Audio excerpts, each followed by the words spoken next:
Señoras y señores, buenas noches y bienvenidos una semana más a Asturias es Noticia, un programa de los servicios informativos de Asturias Televisión en el que cada 7 días abordamos los temas más relevantes de la actualidad del Principado. Hoy vamos a hablar del Quijote y de Asturias, de la mano de uno de los mejores ensayistas que tenemos en nuestra región.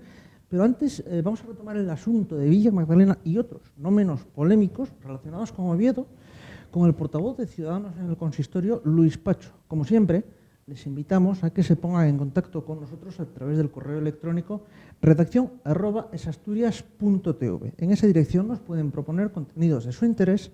También les rogamos que nos digan qué les parece el programa.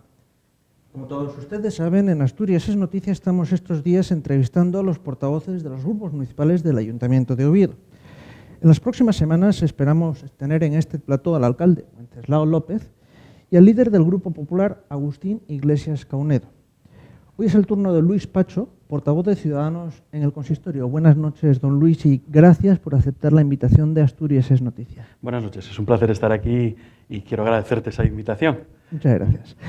Yo quiero hablar con usted de Villa Magdalena y de otros asuntos de actualidad, pero antes cuénteme, en el año que llevamos, ¿cuáles son las principales propuestas que Ciudadanos ha presentado y está presentando en el Ayuntamiento de Oviedo? Bien, a ver, evidentemente nosotros, por mandato de los electores, pues estamos en lo que es la oposición, ¿no?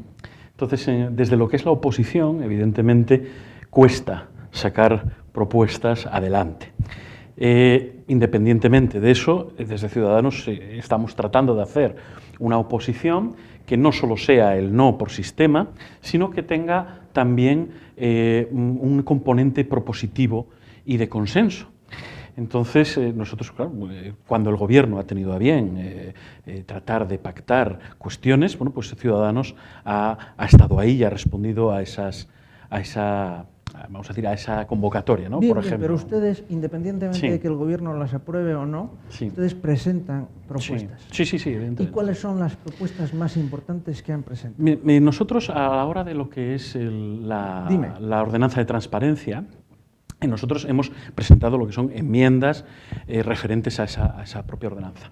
A la hora de presentar propuestas, por ejemplo, muy recientemente, para ir a lo más reciente, el caso de Uría, ¿no? Cuando hemos tenido lo que son el incendio que ha habido, bueno, pues por parte de Ciudadanos emitimos una serie de propuestas al consistorio acerca de medidas que se podían realizar para paliar lo que es la situación que tenían todos los afectados, comerciantes, vecinos. Pues mira, por ejemplo, una de las cuestiones que estábamos hablando era reducir el IBI de lo que son, bueno, los inmuebles afectados, ¿no? También estábamos hablando de reducir en la medida de lo posible lo que era el impuesto de actividades económicas e incluso abrir, fíjate, una cuestión que luego el Gobierno hizo, ¿no? Que fue abrir un mercadillo para paliar las pérdidas que los vecinos estaban teniendo, ¿no? Esa es una de las medidas que Ciudadanos, por ejemplo, proponía y que el Gobierno, bueno, independientemente de que luego, digamos, no hiciera un poco caso a la moción que nosotros presentamos, bueno, luego la tomaron. Nosotros lo damos por bien empleado, en el sentido de que,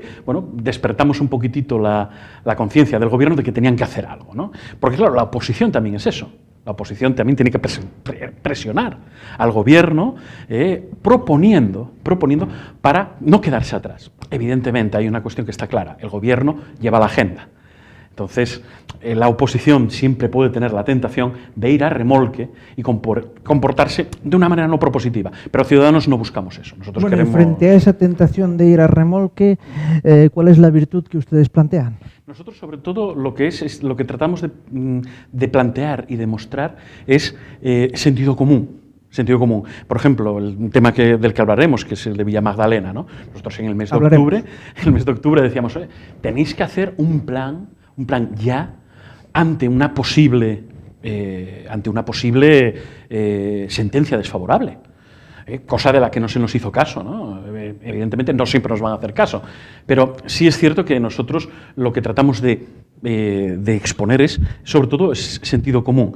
Otra cuestión, por ejemplo, el tema del nuevo Plan General de Ordenación, que desde Ciudadanos hemos dialogado y hemos pactado sus objetivos con el Gobierno, pues también es una cuestión que partió de Ciudadanos, porque nosotros fuimos los que le solicitamos en primera instancia al Colegio de Arquitectos un informe acerca de la necesidad de ese nuevo Plan General de Ordenación.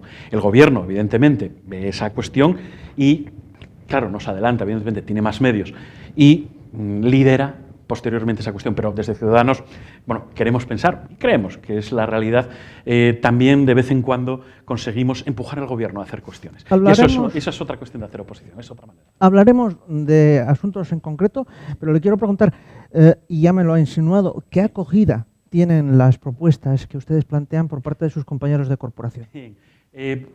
Generalmente nos las rechazan.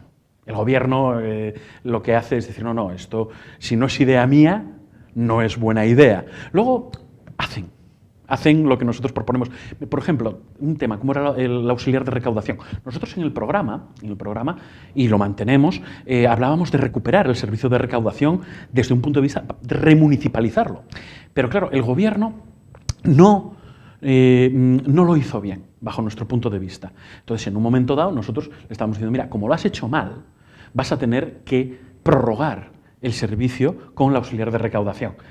No nos hicieron caso, votaron en contra de lo que proponíamos, votaron completa y absolutamente en sentido contrario a lo que nosotros decíamos que tenían que hacer. Y al final hicieron lo que nosotros decíamos que tenían que hacer, que fue prorrogar. Con lo cual, en ese sentido, ¿la acogida cuál es? Negativa. Prácticamente siempre ante lo que nosotros proponemos, pero de vez en cuando nos hacen caso. Nos hacen caso, pero bueno, sin decir que nos han hecho caso, evidentemente. Ya que usted me saca el asunto, aprovechamos. Ustedes proponían remunicipalizar el auxiliar de recaudación. Ahora hay que prorrogarlo. ¿Cómo habría que remunicipalizarlo sin perjudicar los intereses de los trabajadores? Bien, es una cuestión complicada. Es complicada. A los trabajadores, evidentemente, se afectaría a los trabajadores, evidentemente, porque, claro, lo que es muchas veces su puesto de trabajo está afecto a lo que el auxiliar de recaudación tiene un contrato con el Ayuntamiento de Oviedo. Lo que pasa es que, claro, hay factores que cambian o que son diferentes con respecto a las circunstancias económicas del Ayuntamiento. Y, por ejemplo, nosotros, por parte de Ciudadanos, ahora mismo, frente a lo que era una insistencia, una rapidez en, oye, mira, esto hay que remunicipalizarlo, ahora vemos otra cuestión, dentro ya del municipio y dentro de otras circunstancias, que son, una de las vías de financiación que tenía el Ayuntamiento por el sistema económico-financiero que tenía de relación con el auxiliar de recaudación, era la propia auxiliar de recaudación. El auxiliar de recaudación aporta un dinero, un adelanto de dinero para mejorar el pago de proveedores. ¿Qué ocurre? Que si remunicipalizamos ese servicio, ahora, actualmente, perderíamos una de las fuentes de financiación del Ayuntamiento y en una situación con una deuda que te cae encima de 30 millones de euros de súbito como Vía Magdalena, pues a lo mejor remunicipalizar auxiliar de recaudación no puede ser una prioridad, sino todo lo contrario, porque afectaríamos a lo que es las fuentes de financiación del Ayuntamiento ya maltrechas, ya complicadas, afectaríamos y evidentemente pues también afectaríamos a vamos a decir, laboralmente a estas personas, pero teniendo la complejidad de, a lo mejor, crear un determinado número de empleados dentro de lo que sería dentro de lo que es el municipio. Bueno, ¿y ahora qué hay que hacer entonces? ¿Con qué? ¿Con la auxiliar de recaudación? Claro. Con la auxiliar de recaudación, nosotros, tal como lo estamos viendo y tal como estamos viendo cómo está discurriendo el tiempo o el cronograma, vamos a decirlo así, del proyecto que tiene el Ayuntamiento para remunicipalizar, es que, bueno, estoy arriesgando, pero algo me dice que en octubre vamos a volver a decir lo que decíamos el año pasado. Van a tener ustedes otra vez que prorrogar. Hablemos ahora de Villa Magdalena. Le hago dos preguntas. Primero, ¿cómo hemos llegado hasta aquí? Y luego, y no se me escaque, usted es economista, ¿tiene capacidad la corporación, el ayuntamiento, de pagar el justiprecio acordado por el Tribunal Supremo? Bien, por un lado, ¿cómo hemos llegado hasta aquí? A ver, yo siempre hago una analogía, ¿no? Si tú entras en una cueva y en la cueva hay un oso, por mucho que ignores al oso, el oso te va a comer. y el oso es una realidad. Villa Magdalena era una realidad que teníamos ahí y que en un momento dado sabíamos que en última instancia iba a llegar una sentencia. Nosotros, como te comenté antes, habíamos dicho en octubre, si no hubiéramos dicho en octubre, claro, no estábamos en la vida municipal, lo hubiéramos dicho antes, ¿no? Como Sánchez Ramos afirma, 21 mociones presentamos nosotros, pues a lo mejor Ciudadanos hubiera presentado, si hubiéramos estado en anteriores mandatos, 40 mociones. Bien. Pero independientemente de eso, nosotros lo que hablábamos era, hagan ustedes un plan para resolver esto. Nos desoyeron esta cuestión. Sí es cierta una cosa, ¿no? Efectivamente soy economista y no me voy a escaquear, pero no me voy a escaquear no por ser economista, sino porque soy concejal en el ayuntamiento, ¿no? Y tengo, bueno, pues evidentemente, probablemente más conocimiento de lo que hay interiormente en el ayuntamiento de lo que a lo mejor puede tener un ciudadano de a pie. Pero si hay una realidad, los que conocen, o los que tendrían que conocer mejor, la realidad económico-financiera del ayuntamiento es el gobierno. Nosotros, a ver, ¿podemos pensar que el ayuntamiento tiene capacidad para pagarse justiprecio? Sí, la tiene. ¿A qué coste? Ese es el problema. Porque claro, ahora están comentando la posibilidad de cierto dinero que haya a plazo fijo, sacarlo para pagarlo. Pero claro, si sacas un dinero a plazo fijo antes de que venza lo que es ese plazo, claro, tiene un coste financiero. Y ese coste financiero elevaría aún más lo que es el coste de lo que nos va a suponer Villa Magdalena. ¿Cómo hemos llegado a esto? Aquí hemos llegado a esto básicamente fundamentalmente por una malísima gestión. Malísima gestión del Partido Popular en anteriores mandatos y una mala gestión, quizás, no con una culpabilidad en origen que podría tener este gobierno, pero sí, que no tiene este gobierno, quiero decir, pero sí tienen una culpabilidad de no haber llegado y haber tratado de paliar o de poner, vamos a decir, en fundamento lo que había que hacer. Ahora, yo creo que están actuando un poco como el mal estudiante que estudia antes del examen, cuando ya desde octubre, cuando entraron, tenían que haber reconocido y haber visto cuál era la realidad económico-financiera del ayuntamiento y ver de dónde se podía sacar ese dinero e incluso tenerlo en consideración dentro de los presupuestos, cosa que no se ha hecho. ¿Y a su juicio qué hay que hacer entonces? Lo que hay que hacer es cumplir la sentencia. Desgraciadamente es la realidad eso y hay que pagar. Duda. Hay que pagar. ¿Pero cómo? Bueno, eso te vuelvo a decir, no me voy a escaquear, pero sí te voy a decir, no tengo todos los datos para poder dar las recetas. Los que tendrían que dar las recetas y dar las soluciones, desgraciadamente a todos nos gustaría, ¿no?, por justicia divina, que fueran los anteriores los que lo generaron, pero los que lo tienen que gestionar es el actual gobierno. El actual gobierno, la verdad, lo que tiene que hacer es buscar cómo hacerlo, cómo afrontarlo. Yo creo que se puede hacer. Tienen que buscar cómo afrontarlo y que dejen de tratar de explicar qué ocurrió, que lo gestionen, que eso es para bien de todos los obetenses. Hablemos ahora del tema del Asturcón, que en un caso en el que los tribunales han dado por ahora la razón al consistorio, porque el Juzgado de lo Contencioso Administrativo número 6 de Oviedo ha rechazado la paralización del cierre del Asturcón al no admitir a trámite la medida cautelar solicitada por algunos de los usuarios del hípico, que intentaban el cierre parcial de las instalaciones. Este es un asunto muy complejo porque aquí se juega a tres bandas. Por una parte, los intereses del ayuntamiento, por otra parte, los intereses de los usuarios y por otra parte, los intereses de los empleados. ¿Cómo ven ustedes el problema del Asturcón? Bien, el Asturcón, lo que decía, coincidimos en una cuestión que decía el alcalde, que era como un regalo envenenado, ¿no? Lo que pasa es que cuando te encuentras con una problemática de estas características, lo que hay que hacer es gestionarlo. Nosotros creemos que el Asturcón, lo que hay que hacer con él es gestionarlo. Básicamente, redimensionar el uso ecuestre y luego encontrarle otros usos. Yo lo que digo, será por usos que se puede dar y por necesidades que se tienen. Hemos querido recuperar la feria de Olloniego, la feria de la Ascensión, la hemos llevado a Olloniego, hemos tenido que acondicionar Olloniego, hemos tenido que hacer una serie de cuestiones en Olloniego cuando, bueno, pues a lo mejor se podría haber llevado o utilizar lo que es el Asturcón como un recinto para esta cuestión, ¿no? Usos se le pueden buscar. Lo que no se puede hacer o lo que no se podía hacer bajo ningún concepto era abandonarlo y no tener en consideración otro punto, que es que cerrarlo también tiene un coste. Mantenerlo tiene un coste, cerrarlo también tiene un coste. En definitiva, nosotros... ¿Qué coste tendría cerrarlo? Eso, claro, ya depende, es una cuestión técnica, evidentemente. Claro, evidentemente. Hay que... Pero no me interesa tanto que me diga una cifra económica como una especie de balance de los costes económicos y humanos. Bueno, evidentemente habría costes porque habría que tener gente vigilando lo que es el recinto. O sea, tiene unos determinados costes salariales. Si se externaliza, evidentemente habría que contratar a una empresa que nos cobraría por hacer esa vigilancia. También habría que hacer a lo mejor un mantenimiento. ¿Por qué? ¿Qué vamos a dejar que se vayan cayendo las cosas? Y luego, por otro lado, si lo estás literalmente cerrando, bueno, pues también tiene sus costes desde el punto de vista de oportunidad, porque tienes un equipamiento ahí sin utilizar, muerto de la risa, en el cual podrías estar haciendo uso. Es lo que digo, por ejemplo, imaginemos, si tengo 100 usuarios, no tenemos 100 usuarios, pero imaginemos que tenemos 100 usuarios, y esos 100 usuarios me pagan por los boxes, claro, si esos 100 usuarios no están, no se va a cobrar. Por lo tanto, hay que tener también en consideración esos costes de oportunidad. Costes, te digo, también evidentemente desde el punto de vista laboral. Ahora tenemos, bueno, día sí y día también a trabajadores que trabajaban en el Asturcon, manifestándose en la plaza del ayuntamiento, ¿no? Con lo cual sí es tangible y es real que se han perdido una serie de puestos de trabajo por el hecho de no mantener el Asturcon. Hablemos del incendio de la calle Uría. Más allá de las declaraciones de unos y otros, unos dicen que sobró, otros dicen que mienten, ¿cuál es su opinión?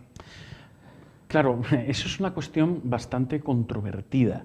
Desde Ciudadanos, claro, nosotros estamos a la expectativa de lo que se falle desde el punto de vista judicial.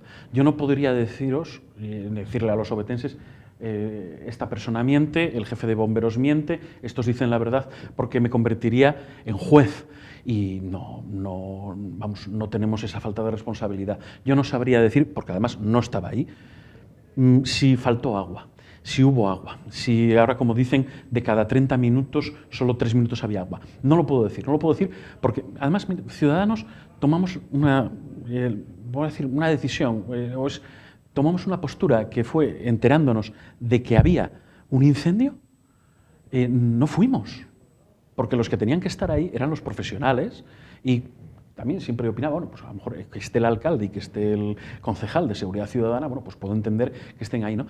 Entonces, Ciudadanos no fuimos ahí, evidentemente luego fuimos para ver los resultados, también acompañamos en el sentimiento y en el entierro al bombero fallecido, pero la realidad es que no estuvimos ahí y por lo tanto no pudimos ver cuál es la realidad de las circunstancias técnicas. En el tiempo que ha pasado, que es ya más de un mes, sin duda ustedes han podido revisar la documentación, lo que ha sucedido.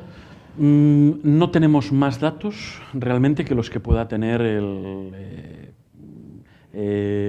una persona que pidiera esos datos. Lo digo, realmente no podemos saber hoy en día todavía qué ocurrió y estamos a la expectativa de lo que nos diga, de lo que diga el juez. Y entonces hablaremos. Sí, entonces hablaremos y tomaremos, vamos a decir, evidentemente, tomaremos, por así decir, la palabra y tomaremos acciones. A mí, bueno, relativamente hace poco me preguntaban si iba a pedir la dimisión del jefe de bomberos o del concejal de Seguridad Ciudadana. Y la verdad es que no estamos todavía en posición de hacer de pedir, perdona la expresión, de pedir cabezas. Todavía no, porque todavía no sabemos toda la verdad. Estamos a punto de que se cumpla un año desde que hubo elecciones municipales y yo creo que es tiempo de hacer un balance. ¿Qué balance hace de este primer año? Primero, quiero que me haga un balance de la gestión del tripartito. Bien, bueno, el tripartito siempre se habla de esos 100 primeros días que se da, ¿no?, para juzgar a un gobierno, un invento de Roosevelt cuando el New Deal, y que nosotros hemos adoptado de una manera natural, que siempre me llamó la atención, ¿no? Durante los 100 primeros días el gobierno trató de representar un cambio y que ese cambio fuera visible para la ciudadanía. Nosotros creemos que el cambio ha sido mal gestionado, no han dado la talla. Por otro lado... ¿En qué sentido? No han atendido a las verdaderas necesidades que podían tener los obetenses. Nosotros hemos detectado o hemos visto una política más que de la gestión, del gesto. Vamos a hacer gestos, vamos a mostrar y vamos a hacer política desde el punto de vista gestual, vamos a decirlo en ese término. Y eso no es lo que se necesita en un ayuntamiento. Nosotros lo que creemos es que un ayuntamiento es una unidad de gestión. Y lo que hay que hacer con el ayuntamiento es gestionarlo. Y si un ayuntamiento no lo gestionas, te encuentras con que de repente no sabes qué hacer con Villa Magdalena. O te encuentras con que apruebas unos presupuestos, siendo tú el gobierno y siendo un gobierno en mayoría, con un retraso considerable. Entonces, claro, evidentemente para nosotros lo que es el primer año de gobierno tripartito tiene un suspenso.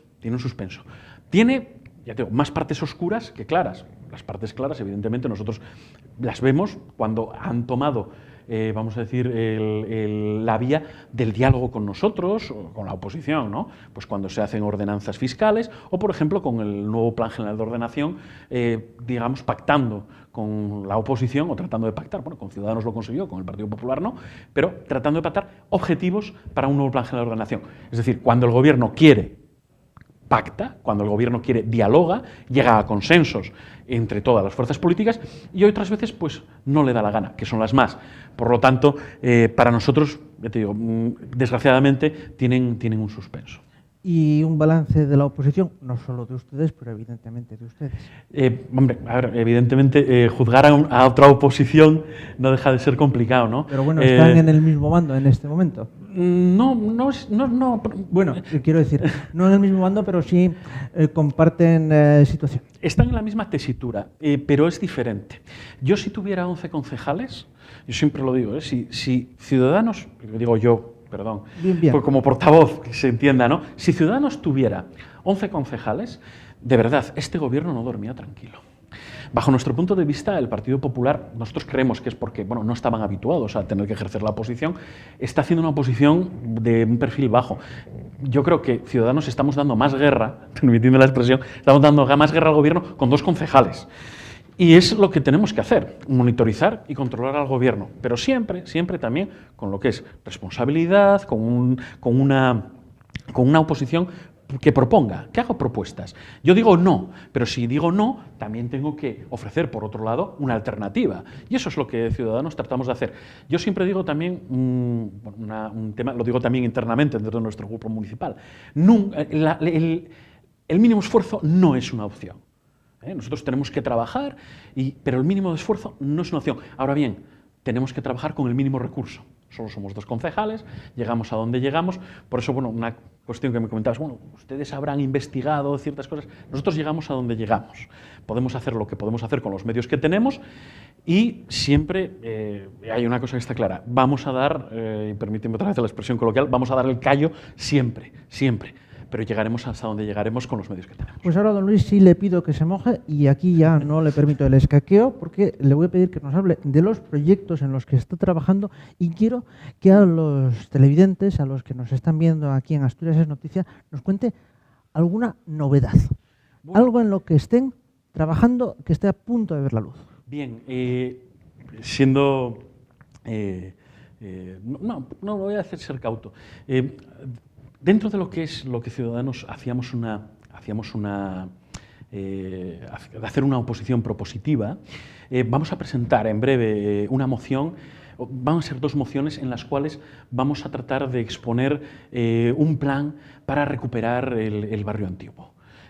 Queremos hacer que el barrio antiguo se revitalice y sea un foco de atracción a lo que es el turismo. Y también una de las cuestiones que queremos hacer es recuperar la muralla, una muralla que tenéis aquí al lado de estos estudios y que es un tesoro y que no se explota turísticamente como tendría que ser, ¿no? Entonces, bueno, eso es una de las propuestas que dentro de poco en Ciudadanos vamos a presentar. Ya veis que son propuestas no sensacionalistas, sí, pero ni tal, me parece muy bien esto que me está diciendo, pero no le pido que me hable de cosas concretas, pero sí por lo menos de líneas maestras de cómo revitalizar el Oviedo antiguo y de cómo recuperar la muralla. Bueno, líneas maestras, sobre todo de lo que se trata es de abrir. Es decir, que se pueda visitar lo que es la muralla. Hay que abrir la ciudad está demasiado cerrada. El turista pasa desde la catedral hacia el ayuntamiento y pasa por zonas imbrincadas porque no tiene accesos. Entonces, lo que hay que hacer es hacer que el barrio antiguo se abra, que sea más abierto, dentro de, naturalmente, y que se cuide, que se le respete. ¿Y con respecto al Oviedo antiguo? Con respecto al Oviedo antiguo, pues andamos en la misma tesitura. El Oviedo antiguo está maltratado, se está quedando despoblado. El Oviedo antiguo tiene esa problemática también muy complicada, que es el tema de lo del botellón y todo eso. Es un tema complicado. Entonces, nosotros, sobre todo, lo que queremos hacer es que el Oviedo antiguo no sea un monocultivo vamos a decir, de bares de copas y tal. Queremos hacer un plan estratégico que lo recupere de verdad. Que lo recupere de verdad y que sea un gusto y un placer, no solo para el turista que viene a vernos, sino para el propio ovetense, pasear por el barrio antiguo. Y los vecinos lo agradecerán, porque es gente que de verdad está, a veces sufre por vivir en el barrio antiguo, y en muchos casos lo tiene que abandonar, y eso pues es una pena. Luis Pacho, portavoz de Ciudadanos en el Ayuntamiento de Oviedo, gracias por acudir al plató de Asturias Televisión. Muchas gracias a vosotros, es un placer. Y ustedes, por favor, no se vayan, porque volvemos ahora mismo aquí en Asturias es Noticia.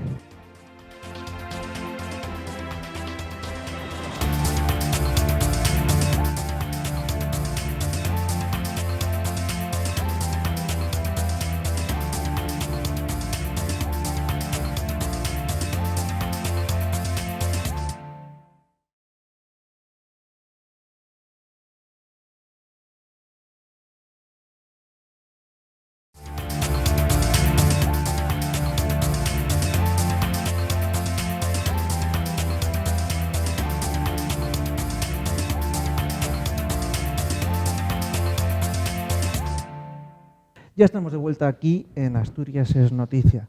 Nuestro próximo invitado es una cara fácilmente reconocible en el mundo de la cultura de Asturias, y no solo en el de la cultura.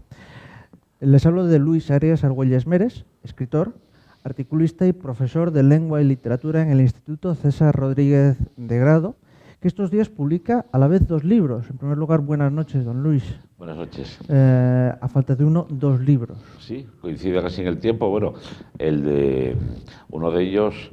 Un momento, déjame presentarlos. Sí, sí. Y ahora seguimos. El primero lleva por título Desde la Plaza del Carballón, una recopilación de los textos publicados en el suplemento dominical del periódico El Comercio, que este sábado 21 de mayo a las 12:30 de la mañana se presenta en el Café Ópera de Oviedo. Sí. Y el segundo, que está próximo a llegar a las librerías, es un ensayo que ha titulado Reinvención del Quijote. La reinvención del Quijote y la forja de la Segunda República. Pues buenas noches, don Luis, y gracias por haber aceptado la invitación de Asturias Televisión. Gracias a vosotros. Hablamos primero del libro que se presenta mañana. ¿Diría usted que hay algún hilo que une todos esos artículos? Sí, claro, hay varios. El más importante es Oviedo, porque, a ver, mi vida personal, digamos que se reparte sobre todo entre Oviedo y Lanio. Como decía don Juan Uría, un verdadero asturiano debe tener esa doble nacionalidad, digamos, urbana y rural. Yo soy mi Carballón, soy de Oviedo, pero también me siento plenamente de mi pueblo Lanio, en el concejo de Salas, donde tengo una casa, donde vivo gran parte del año. Entonces, el hilo conductor de este libro de artículos, de estos artículos, es Oviedo. Cuando iba a salir un suplemento dominical sobre Oviedo, el entonces director del Comercio, que ahora está en Cantabria, Íñigo Noriega, me sugirió que, ya lejos de la actualidad y demás, que colaborase en este suplemento con vivencias, con recuerdos, lo cual me agradó mucho su propuesta, porque bueno, es mucho más literario por una parte, y por otra parte, bueno, digamos que también se alivia o se oxigena a uno no teniendo que estar siempre pendiente de la actualidad para analizarla.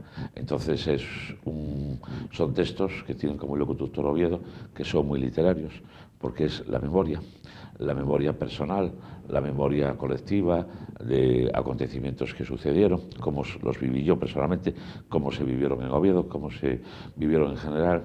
Viene a ser una especie a la vez de diario personal, de memorias generacionales y de memorias de Oviedo, sobre todo, o historias de Oviedo de tres décadas, los años 60 de mi infancia y los años 70 y 80. Y bueno, es muy satisfactorio también el ver aquello que decía Zorín, el paso de las volanderas hojas de los periódicos, convertirlo en libro, y es muy satisfactorio el poder desarrollar esta especie de género, de subgénero que es el diario, ¿no? Es el diario íntimo, las memorias. Precisamente usted es un gran estudioso de aquella generación, la del 98, también la del 14, sí. Que acostumbraba a publicar primero en los periódicos y luego recopilaba sus artículos. Sí. ¿Se ha perdido esa costumbre?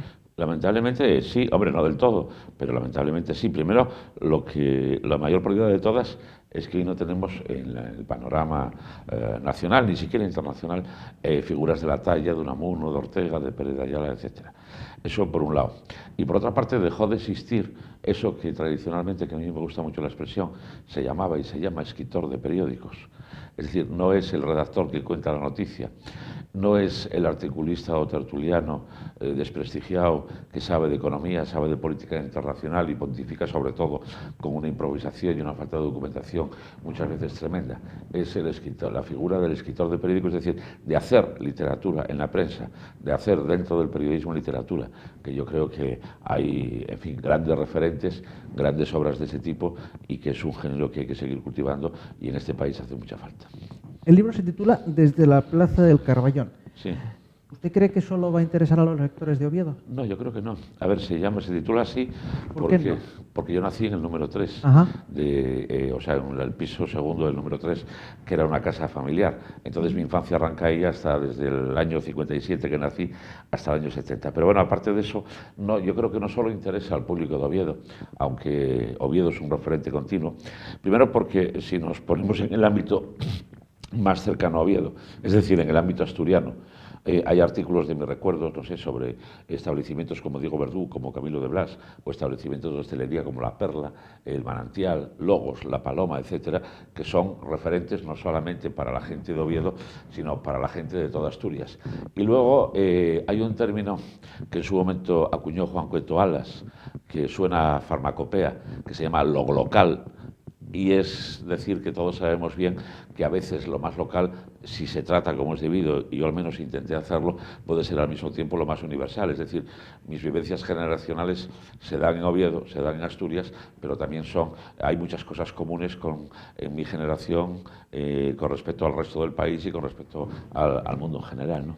Si Madrid es el rompeolas, o se dijo, de todas las Españas, ¿Oviedo es el rompeolas de todas las Asturias? A ver, una de las personas que mejor escribió y mejor entendió Asturias, también prácticamente desconocido, por desgracia, don Valentín Andrés Álvarez, creo que decía que Oviedo era la memoria y que luego quedaba parte del entendimiento y la voluntad.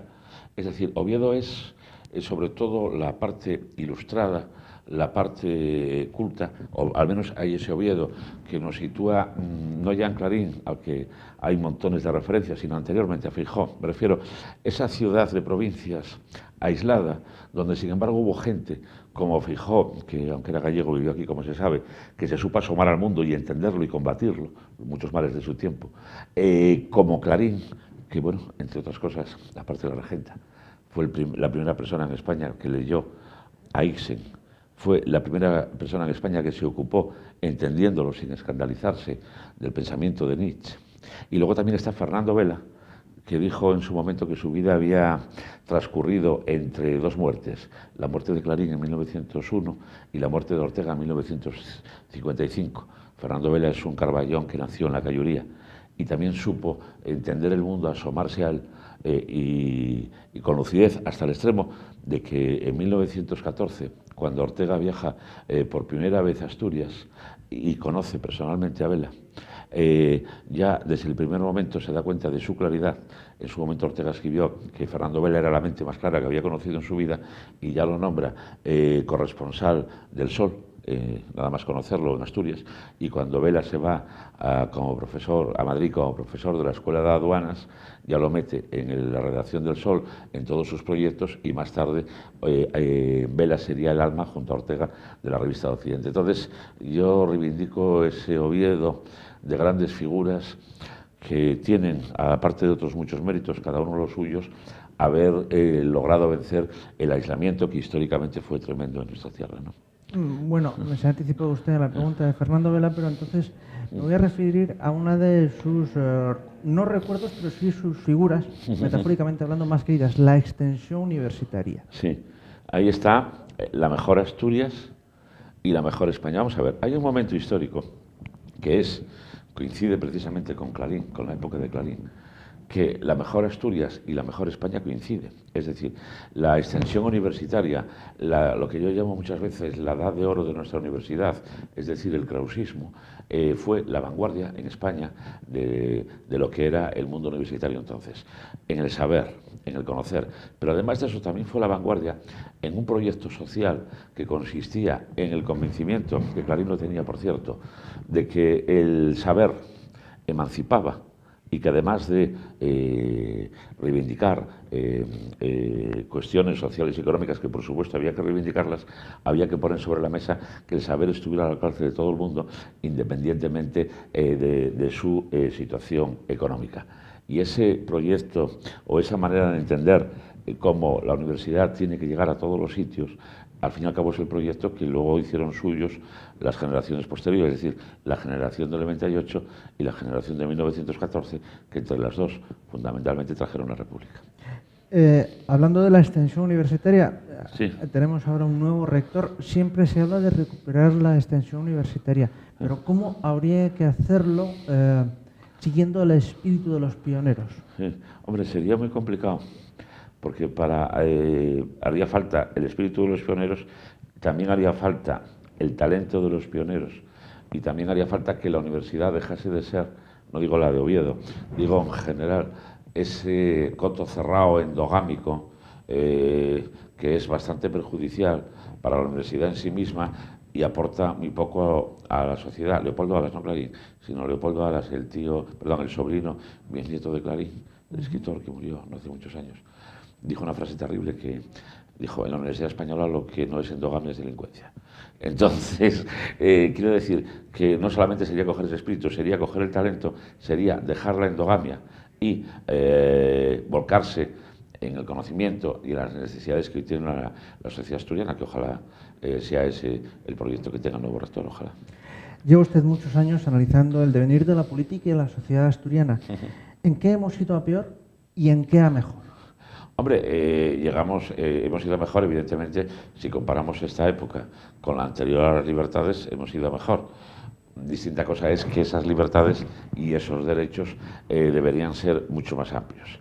Y, por ejemplo, hemos ido mucho a peor desde, digamos, los principios de la transición, el momento que se inició la transición, donde casi todo estaba por hacer, donde se creía que lo deseable era lo posible, a estar en una situación de mucha decadencia, de un partido político que es omnipresente en Asturias, que es una fuerza hegemónica y que, si hablaba antes de la endogamia universitaria, digamos que este partido político, al llevar gobernando prácticamente en Asturias 40 años, también se van cogiendo vicios, rutinas y dinámicas que son perniciosas. Ahora estamos viendo lo que está pasando, por ejemplo, con el juicio del caso Marea y con otras muchas cosas, ¿no? Es decir, hemos ido muy a peor desde, por lo menos, de lo que pensábamos, soñábamos, queríamos y reivindicábamos en los primeros años de la transición.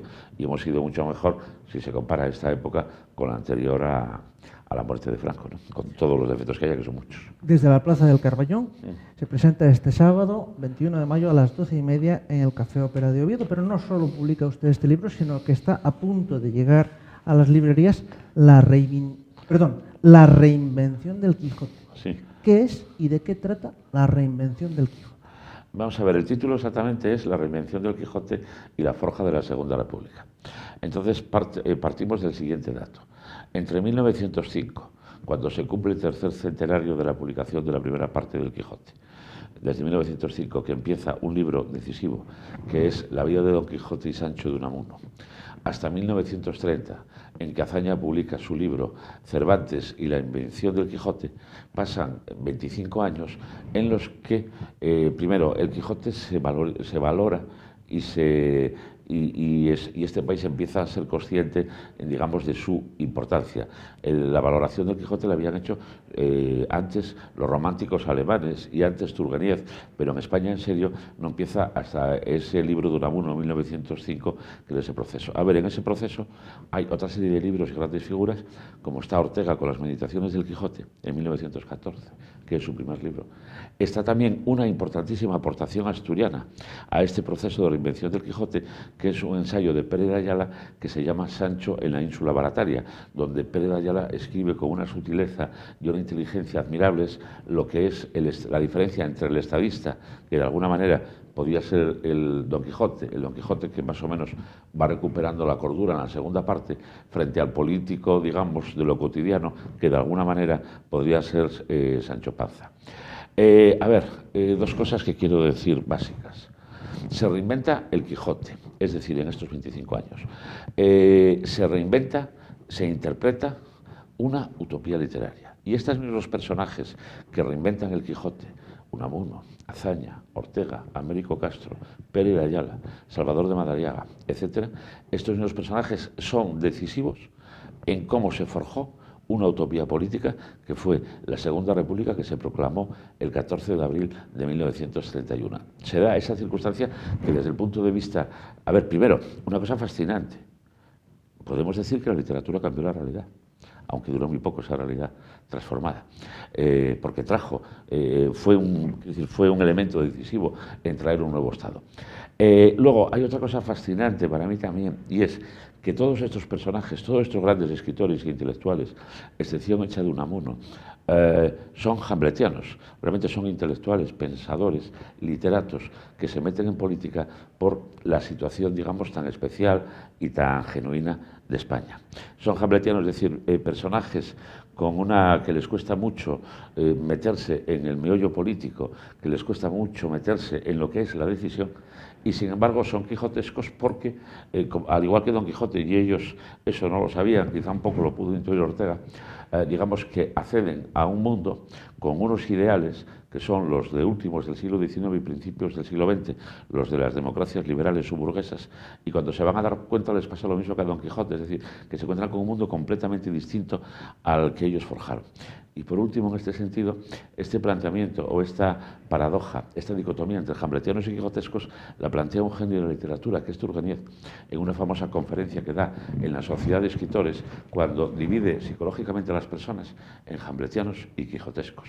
Bueno, pues ese es el planteamiento que hace Turgeniev, que más o menos todos estos reinventores del Quijote lo tienen presente. Pero digamos, en su biografía personal, en su circunstancia personal, se da esa dicotomía, esa paradoja, que intelectualmente es fascinante. ¿Fueron capaces de dar una nueva lectura del Quijote? Sí, todos.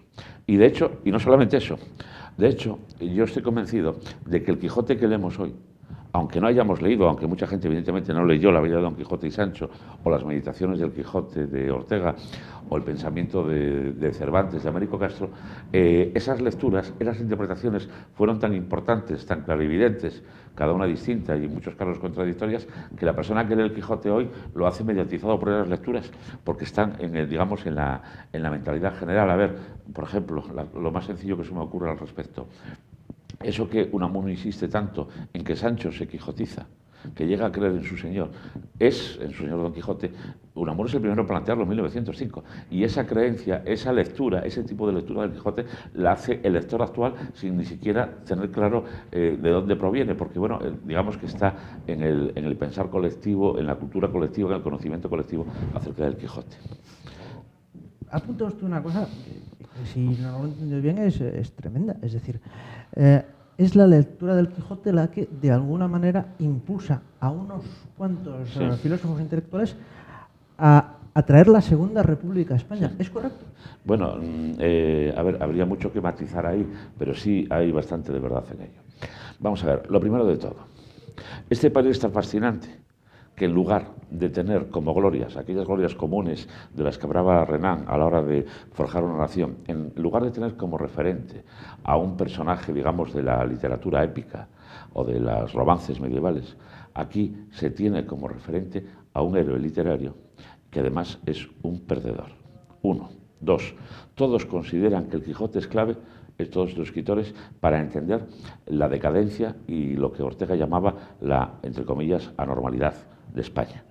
Entonces, su punto de partida y su objetivo primordial es explicarse esa decadencia, ese aumento tan grave, tan tremendo que vive la España de entonces, y para explicárselo todos convienen en que hay que conocer el Quijote y que ahí hay, como decía Ortega, en esa mirada de Cervantes, la clave, o quizá las claves más importantes para entender lo que es España. Entonces, en ese sentido, sí hay mucha relación con ello. Pensemos, por ejemplo, no sé, otros muchos ejemplos que puedo poner, cuando Primo de Rivera destierra a Unamuno en Fuerteventura. Hay un texto maravilloso de Unamuno, lleno de lirismo, donde dice: esta es mi Atlántida, en Fuerteventura, esta es mi ínsula barataria, aquí me visitan en esta Antigua todos aquellos que sufrieron el poder infernal de la Inquisición.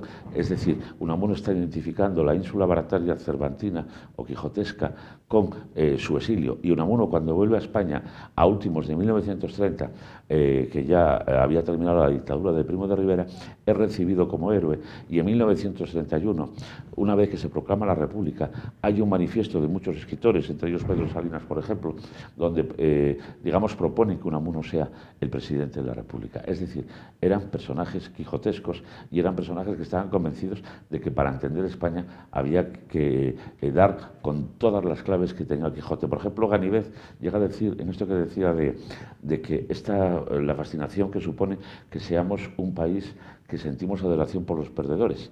Decía Ganivet que había que encerrar el sepulcro del Cid con 7 llaves y resucitar a Don Quijote. Es ante el primer perdedor, ante el primer antihéroe, gran antihéroe de la literatura europea, ante el que siente fascinación, y de esa lectura sacan una interpretación de la historia de España y también tienen un proyecto de poner a España a la altura de los tiempos, como en la Segunda República. Por ahí quiero seguir. Sí. ¿Qué lecturas y qué lecciones podemos aprender de la lectura, valga la redundancia, que hicieron esos pensadores de la generación del 98 y de la generación del 14 de El Quijote? Vamos a ver. De Unamuno, por ejemplo, lo más destacable o lo más conocido es eso que dice que Sancho se quijotiza. Unamuno dice que no habrá solución para España, ni en la política agrícola, ni en la política económica, ni en la política cultural, ni en ninguna que no sea tener una visión quijotesca de la vida como se tiene en España. Y el texto de Unamuno es un texto lírico que, más que crítica literaria, es un texto propiamente literario, donde Unamuno parece que le duele mucho, que en cierto modo le duele no haber sido él el creador del Quijote, y se dirige a Don Quijote de principio a fin, estremecido y estremeciendo. El primer libro de Ortega, Las Meditaciones del Quijote, es fundamental en la historia de la cultura, en la historia de España y en la obra de Ortega. Se plantea, entre otras cosas, sobre la mirada de Cervantes. Se plantea, entre otras cosas, de quién se reía Cervantes, que es una gran pregunta. Se ríe de sí mismo, desengañado, como el personaje del Criticón, y considera que sin entrar a fondo en la obra de Cervantes nunca entenderemos lo que es España. Américo Castro es el mayor estudioso y el mayor erudito con respecto al Quijote, y por ejemplo dice que Cervantes realmente era liberal, que realmente digamos jugaba con la ortodoxia hasta el punto de que no le costara muchos disgustos, y que lo que representa Don Quijote, lo que representa el Quijote, viene a decir Américo Castro, viene a ser en la literatura lo mismo que era el pensamiento de Descartes en esa época en Francia, lo cual es tremendamente significativo. Azaña, por su parte, bueno, pues habla de cómo cómo Cervantes ve en la realidad a ese hidalgo arruinado, que era una realidad muy común en la España de entonces, y sobre una realidad que observa le mete toda la fantasía para crear una obra maestra, ¿no? Entonces, bueno, son las grandes interpretaciones, las mejores interpretaciones que se hicieron sobre el Quijote, y todas ellas. Es usted profesor de literatura y quiero aprovechar que está aquí para preguntarle dos cuestiones. En primer lugar, y le voy a pedir una cierta brevedad porque el tema da para una tesis doctoral, hábleme de Asturias y el Quijote. ¿Es verdad que salimos tan mal parados los asturianos en la obra de Cervantes? Bueno, a ver, la obra de Cervantes es sobre todo irónica, ¿no? Entonces, Maritornes, lo mismo es asturiano que podía ser de cualquier otro sitio, ¿no? Y bueno, y ese tópico loco, vano y mal cristiano que se le atribuye a Cervantes también lo podía haber dicho de cualquier otro sitio. A ver, yo no creo, la circunstancia personal de Cervantes no tiene mucho que ver con Asturias, pero desde luego los ejemplos que le sacan a veces de lo mal parada que sale Asturias, yo creo que no se pensaron a fondo. Y por otra parte reivindico también que ese ensayo de Pérez de Ayala, Sancho en la ínsula barataria, que como un asturiano, un gran escritor y pensador asturiano, hace una interpretación del Quijote, por cierto, muy válida hoy, actualmente, ¿no? ¿Qué sería la interpretación de Pérez de Ayala? Lo que apunté antes, es decir, la diferencia entre el hombre de Estado, el teórico, la persona formada, la persona con un discurso, y el hombre práctico que tiene que hacer frente a las políticas de cada día. Y también su teoría del Estado, sin entrar en florituras, cuando dice que una serie de personas que pretenden que su mundo, que su tiempo sea mejor, están haciendo Estado, mientras que si solo son intereses personales de la plutocracia, de la que habla Pérez de Ayala, por cierto, también muy actual, lo que se está haciendo es estorbar. Es muy interesante leer eso. Don Luis, como profesor de literatura, ¿comparte la opinión de que nuestros escolares son demasiado jóvenes para leer el Quijote en el bachillerato?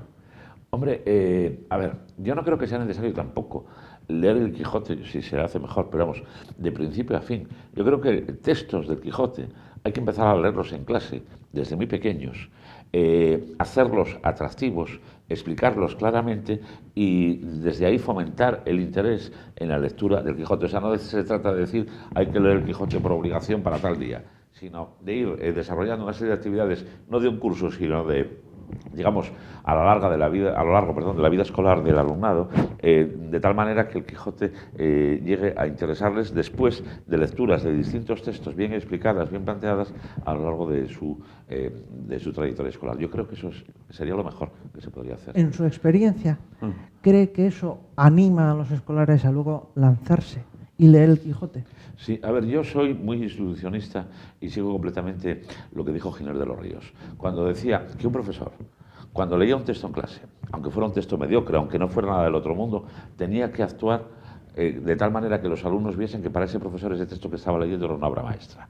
Entonces, yo creo que es muy importante, uno de los factores más importantes, esos textos que escogemos para leer en clase, para comentar en clase, qué textos escogemos, cómo los planteamos y cómo buscamos el interés de los alumnos. Claro, todo eso partiendo de una base que ahora, por desgracia, no se da muchas veces, y es que pueda haber un ambiente de disciplina en clase, que no se revienten, que no haya conflictos, etcétera, etcétera, porque entonces el profesor hay muchas situaciones en las que ni siquiera puede dar clase, sin interrupciones y sin muchos elementos de distorsión, que entonces ni el Quijote ni nada. A buen seguro que usted consigue entusiasmar a sus escolares. Ojalá, por lo menos lo intento. Luis Arias Argüelles Meres, escritor, articulista, profesor de lengua, literatura y autor de 2 libros, Desde la Plaza del Carballón y Reinvención del Quijote. Gracias por haber aceptado la invitación de Asturias Televisión. Muchas gracias a vosotros. A ustedes les espero de aquí en 7 días en Asturias es Noticia. Buenas noches.